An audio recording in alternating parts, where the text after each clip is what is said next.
ginagawa may bigan, yeah. Natural lang din sa... Hello everyone, for today's video, yung natitingnan nga natin kung ano yung ginagawa ni Kuya dito sa para siyang painting at mukha siya parang totoo. Ayan, tingnan natin siya. Ayan o, tingnan nyo mga mi. Ayan, ganyan yung ginagawa ni Kuya. May binubuhos siya, hindi ko alam kung ano yung binubuhos niya.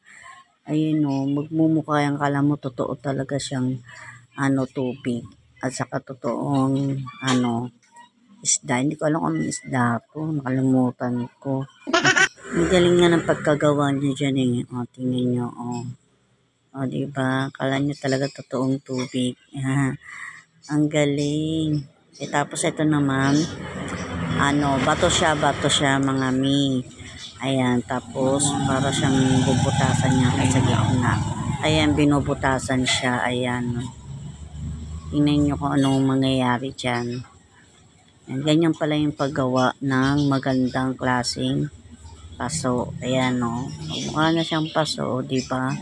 Matibay yan. Di pala talagang gawing paso yung mga ganyang klaseng bato.